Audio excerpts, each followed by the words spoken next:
Hello and welcome to another episode of The Love Experiment. I am massively interested in the power of love to change anything and everything for the better, however impossible that might look with everything that is going on. This series is going to be a retreat for your mind, and in every episode I am going to be reminding you of the truth of who you are and the fact that you can trust in the power behind life to secure your future. Right, let's dive into it today. I wanted to talk today about, in one sense, my business, or at least the name of my business. So the business that I run, you may or may not know, is called Dare to Be You. Why is it called Dare to Be You? The reason that it is called Dare to Be You is because in my life, for so long in my life, I would not allow myself to be me. I had a lot of thinking about not being good enough, not being worthy, everybody else being better than me, all of this kinds of thing. And I completely ignored my own inner signals, if you like, my intuition, my inner knowing, my inner feelings. I turned all that off and ignored it and tried to be what I thought other people needed me to be. And that was an absolute out and out disaster. So what has this got to do with the love experiment? So for me, a huge part of what I am doing here is allowing myself to be me, loving myself enough to trust my nudges, to trust what comes from within me, and to share that out into the world. And a part of this is definitely these videos. There are moments when I have a lot of thinking about being on screen and doing these videos. But what I know is it's something that is in me. It's something that wants to come out of me. I share emails, I work with people, I have clients, I do all of this kinds of thing. And I know I become more and more powerful, or the impact I can have, the way that I can point people to who they are becomes more and more impactful and powerful the more I allow myself to be me, the more that I stop coming from any remnants of fear that are inside me and I come from a place of love. And that has definitely been an ongoing thing. And this is very, very much what I'm going to invite you to play with within yourself, to begin to notice. Now, I know a lot of spiritual teachers, and practically all of the ones that I listen to regularly, all talk about feelings, talk about how important, a hugely important thing our feelings are. I know Sydney Banks points towards thoughts and then talks about we feel what we think, talks about that our feelings are our guide. I know Abraham Hicks talks so much about feelings and how we can feel our way to everything that we want, and again how much our feelings guide us. Now what I'm going to say is, when I wasn't being myself, when I daren't show up as who I was, a huge part of that was it would feel, I believed that my feelings, if I had any nervous feelings, for example, if I felt nervous about doing a video like that, I felt that nervous feeling was telling me to back off, not to do it. I don't think I consciously thought it through, but it was just like, oh gosh, this feels scary. No, run away. And what I see now is, the more that I know myself, the more that I recognize the feelings that go on inside of me, the more that I see this, the more I see actually those feelings were telling me about the quality of my thoughts. So when I have the thought, I am not good enough to show up in this way, I am not good enough to help people, I am not, and all those years back when I had terrible thoughts about myself, what I see is they came with a really, really horrible feeling, anxiety, stress, illnesses, all sorts of things. And what I see is all of those things, all of those feelings were pointing me towards the quality of my thinking, how close it was to love, how close it was to truth, how much I should be listening to that thinking and following it. It wasn't about the content of the thinking, because that's where I tried to sort it out. You know, if I would think, oh my gosh, I'm not good enough, and it would feel horrible, then I think, oh yeah, I need to do something about that. That must be true. I need to make sure I'm better. I need to act out in the world and be more than I am. And then from that horrible feeling, that fear, that you know, ooh, this kind of a feeling, I can't even put words onto it. How can we be better and be more out in the world? That is really, really difficult, practically impossible. What that feeling was actually telling me to do was to let that thinking go. Don't believe that thinking. You don't even have to believe that thought that you are not good enough.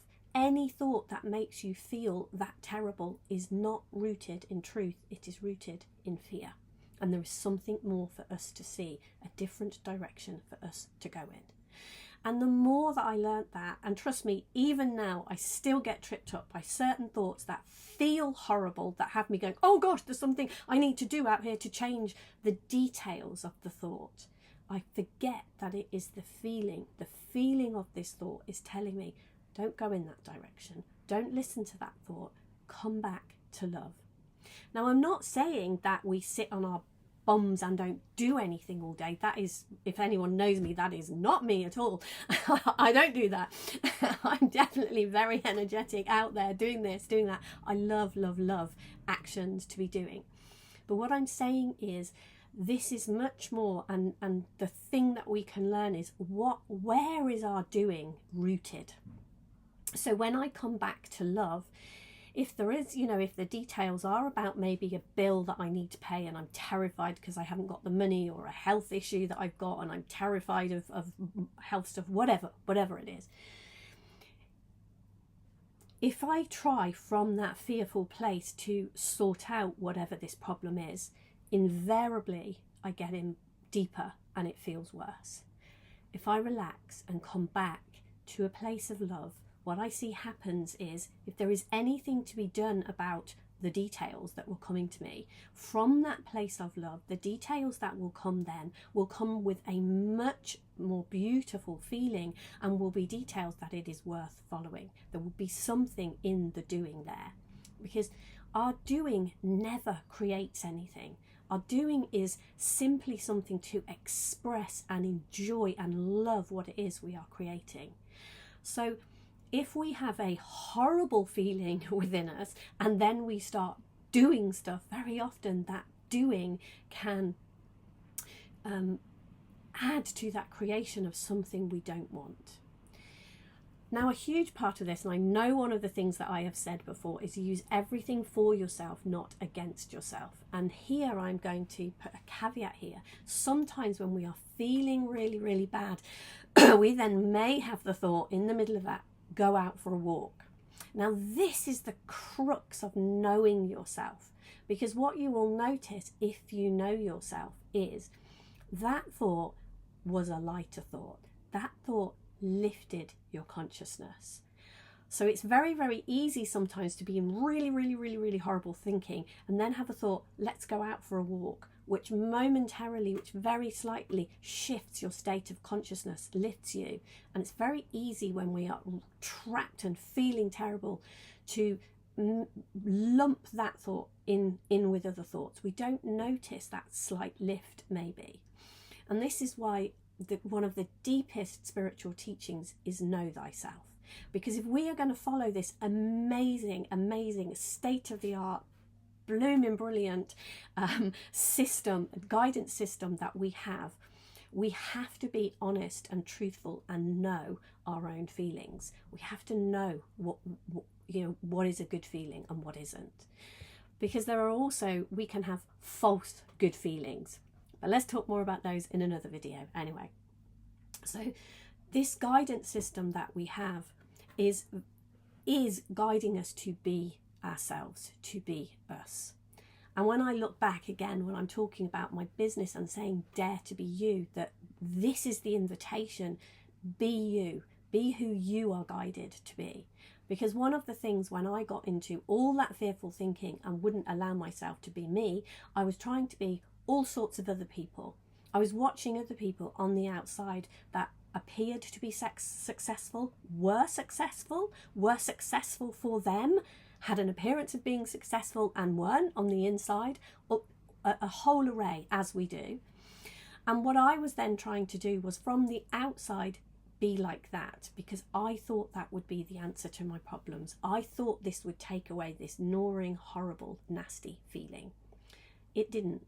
It took me further and further down. It took me into disastrous relationships and not great things. If you know my story, you'll know that I do share that on other videos. So I'll put one in the comments that you can watch that if you don't know my story. But it doesn't take us in a good direction. So there are two things that I want to share to demonstrate that today. I read something on Facebook this morning. If I won't do it justice, and I can't quite remember it, but it was something along the lines of that. There was a great man, a great teacher who was reaching the end of his life, who was almost ready to die, and he started shaking, and his followers and the people around him were like, "Oh my gosh, what's wrong?" And he said, "Oh, I'm about to meet my maker." And they said, "Well, yeah, you're amazing. What's wrong?" And he said, "Well, if God asks me, why weren't you as the great Moses? Why weren't you another great Moses?" He said, "I'm okay with that. I can say, well, you didn't make me the same as Moses. You didn't give me everything that you gave Moses. You didn't give me Moses' greatness. And that's okay. And if God says to me, why weren't you another Abraham?" He'll say, "Well, you didn't give me that." And if God asks, "Why weren't you another Solomon?" he will say, "Well, God, you didn't give me the wisdom of Solomon." But then if he says my name, if God says my name and says to me, "Why weren't you the greatest?" and then says my name, he said, that will make me fearful. Was I the greatest me that I could be? And that really hit on something in me. Like, how often do we see great people and we try to be them? And it's not, absolutely, we can learn from great people, we can follow in footsteps, we can take on things, but make sure it resonates with you. Make sure that it is your inner guidance. Make sure that it is you that you are following, your version of these people. Make sure when you have that moment to meet your maker, you can stand and go into your heart and know that you made all the effort you could to be the very, very best you that you could be. And then the other thing that I wanted to share with you, it's gone. What was it? Oh, I know. A little while ago we were on a retreat, and I may have shared this in other places too, because this hit everybody who was there. So a little while ago we were at a retreat, and one of the ladies brought a beautiful jigsaw to the retreat. It was an incredibly special jigsaw. It was wooden, and they were beautiful, beautiful pieces. And some of the pieces were in gorgeous, gorgeous shapes. And a few of the ladies at the retreat started to do the jigsaw, and it became a thing. And we were really, really enjoying it and enjoying it, the progress of the jigsaw over the days. And it became apparent at some time that one of the pieces of the jigsaw was missing. And everybody started to hunt for this jigsaw piece. We were looking under the table, we were looking absolutely everywhere. Now it turned out the jigsaw piece was there. It had actually been left, this jigsaw had a bag, and it had actually accidentally been left in the bag, and the piece was there. But nobody in that room who was hunting for that piece cared which piece of the jigsaw it was. There was no pieces, there were no edge pieces that were more, that jigsaw would have been unfinished if the piece was missing. And that piece could have been a corner piece. It could have been one from a little bit in the corner here, a tiny bit. It could have been the main thing. It doesn't matter. A piece was missing and the jigsaw wasn't complete. Now you are a unique piece of the jigsaw of life. Whatever colour you are, whatever piece you play in this, your job is to go into your heart, to find the love that you have within you, and to shine as the piece that you are here to be. And I am definitely, in the next video I make, I'm going to be talking about the ways that I do that, the way that I help myself do that.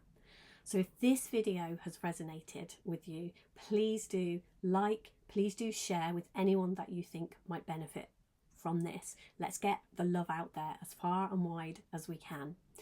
And do make a comment if you want me to hit the bell so that you get the notification when the next one comes out, and do comment and let me know if you are interested in the next video, where I'm going to be sharing a little bit more about some of the things that I do to keep me on track, to remind me of the truth of who I am.